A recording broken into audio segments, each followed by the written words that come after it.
Bonjour à tous et bienvenue dans Chit Chat French, le podcast pour apprendre le français en écoutant de vraies conversations du quotidien. Je m'appelle Alice. Et moi, c'est Thomas. Bonne journée à tout le monde et bienvenue dans cet épisode. Alors Thomas, aujourd'hui, on va parler d'un sujet qui en France est vraiment, un peu délicat. Ah, je vois déjà où tu veux en venir.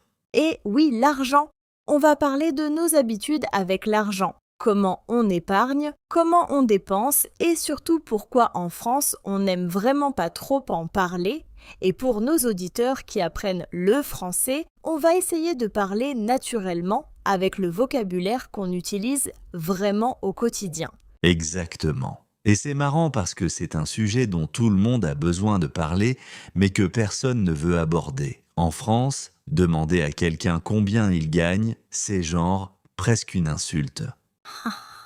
Oui, c'est vrai.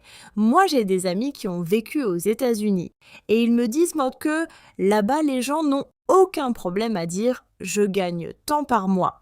Et ici en France, si tu poses cette question, les gens te regardent comme si tu avais dit quelque chose de très choquant. C'est tellement vrai. Et pourtant, légalement, en France, t'as parfaitement le droit de dire ton salaire à tes collègues. Beaucoup de gens ne le savent pas, mais c'est légal. Ah oui, c'est vrai ça. C'est légal, mais socialement, c'est très mal vu. Et le problème, c'est que ça crée des inégalités. Parce que si personne ne compare, personne ne se rend compte qu'il est peut-être sous-payé. Complètement. Et ça touche beaucoup les femmes d'ailleurs, qui sont souvent moins bien rémunérées que leurs collègues masculins pour le même travail, en partie parce que ces conversations n'ont pas lieu. Ouais, c'est un vrai problème de société, mais bon, on va pas résoudre les inégalités de genre aujourd'hui dans ce podcast, enfin peut-être dans un prochain épisode. Dis-moi Thomas, toi dans ta vie, t'es plutôt économe ou plutôt dépensier ?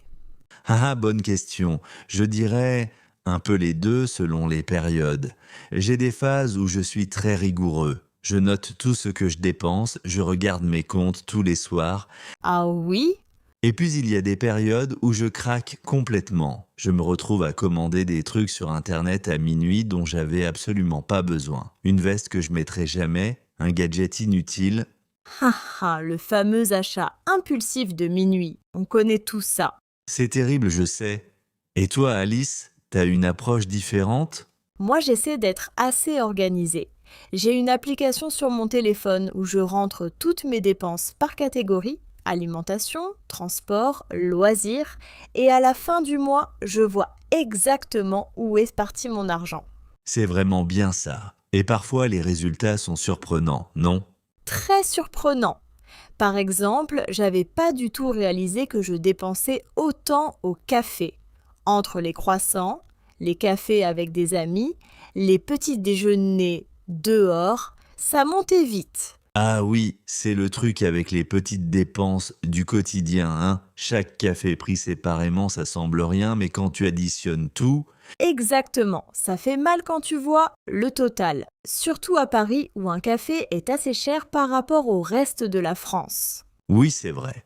Mais c'est pas pour autant qu'il faut se priver si ça nous fait plaisir et que ça rentre dans le budget. Sinon, il y a le loyer, c'est là où ça change tout. Ah oui, le loyer c'est souvent le plus gros poste de dépense. Et en France, on a ce débat permanent. Vaut-il mieux louer ou acheter ? Ah, le grand classique. Il faut acheter, c'est du capital. Combien de fois on entend ça de la part de nos parents ou grands-parents ? Tout le temps. Et c'est intéressant parce que la génération de nos parents a vraiment pu accéder à l'immobilier à des prix qui n'ont rien à voir avec ce qu'on voit aujourd'hui. C'est ça la fracture générationnelle. Mon père a acheté son appartement dans les années 90 pour une somme qui aujourd'hui ne couvrirait même pas un studio dans le même quartier. Ouais. Et du coup, quand ils nous disent acheter, acheter, ils parlent d'une réalité qui n'est plus la nôtre. Pour les jeunes d'aujourd'hui, surtout dans les grandes villes, c'est devenu vraiment très difficile d'accéder à la propriété. Exactement. Et ça change la façon dont on pense à l'épargne. Si t'as pas l'objectif d'acheter un appartement à court terme, tu vas chercher d'autres façons de faire fructifier ton argent. Oui, Et là, on voit une nouvelle génération qui s'intéresse à la bourse, aux ETF, aux placements diversifiés, des choses que la génération précédente ne faisait pas vraiment. Mhm. Et avec les réseaux sociaux et l'accès à Internet, il y a beaucoup de contenu qui explique comment gérer son argent de façon simple. Oui, c'est vrai, on voit aussi le mouvement FIRE, tu connais? Ah oui, Financial Independence, Retire Early. L'idée d'épargner massivement pour pouvoir arrêter de travailler très tôt. En France, c'est encore assez marginal, mais ça grandit. Et ça entre un peu en conflit avec le modèle français? Non, parce qu'en France, on a quand même l'habitude de s'appuyer sur l'État, la retraite publique, la sécurité sociale, tout ça. C'est exactement ça. Ce filet de sécurité sociale très développé qu'on a en France crée peut-être une forme de confort. Tu vois, on a moins l'urgence d'épargner massivement par rapport à quelqu'un à l'étranger, par exemple, qui doit tout prévoir lui-même. Oui, et toi, t'as quoi comme placement? Je sais que c'est la question qu'on pose pas en France, mais là on est dans le podcast, donc on peut. Ha ha, on transgresse les règles. Bon, j'ai le livret A, bien sûr, comme quasiment tout le monde en France. Et j'ai une assurance vie depuis quelques années.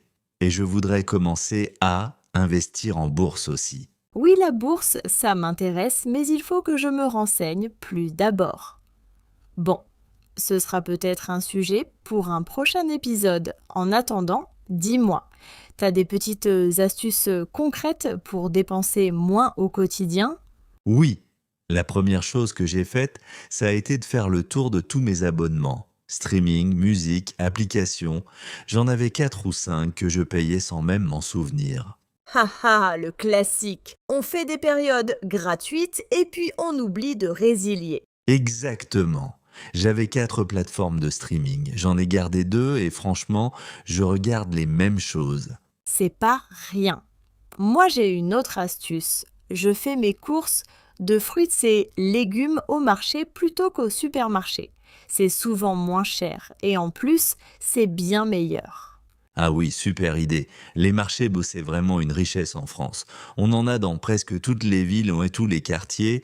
Absolument. Et j'ai aussi commencé le batch cooking le dimanche. Tu prépares tous tes repas pour la semaine en une fois. Comme ça, quand tu rentres fatigué le lundi soir, t'as pas la tentation de commander à livrer. Ah oui, les applications de livraison, c'est une vraie catastrophe pour le budget.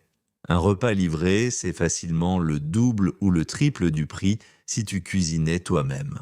Tout à fait. Et avec les frais de livraison, le service, le pourboire, ça monte très vite. C'est pratique de temps en temps, mais si tu le fais 3 fois par semaine, là ça devient vraiment significatif sur le budget mensuel.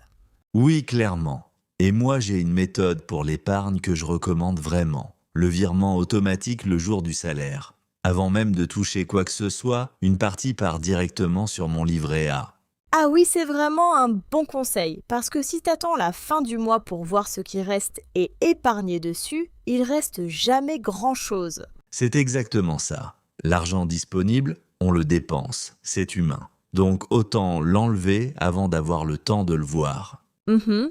Et toi, Thomas, globalement, tu penses que les mentalités autour de l'argent en France sont en train de changer? Oui, clairement. Je pense qu'il y a une vraie prise de conscience, surtout chez les jeunes. On parle plus ouvertement de finances personnelles, on cherche à s'éduquer. C'est encore loin de ce qu'on voit dans les pays anglophones, mais le mouvement est là, et je trouve ça vraiment positif. Moi aussi, je le remarque. Et j'espère que des conversations comme celle qu'on a eue aujourd'hui, que ce soit dans un podcast ou autour d'un dîner entre amis, contribuent à normaliser ce sujet. Parce que parler d'argent, c'est pas honteux, c'est nécessaire. Absolument. Et puis pour nos auditeurs qui apprennent le français, j'espère que vous avez découvert plein de mots et d'expressions utiles aujourd'hui. On a parlé d'épargner, de dépenser, de virement automatique, de livret A.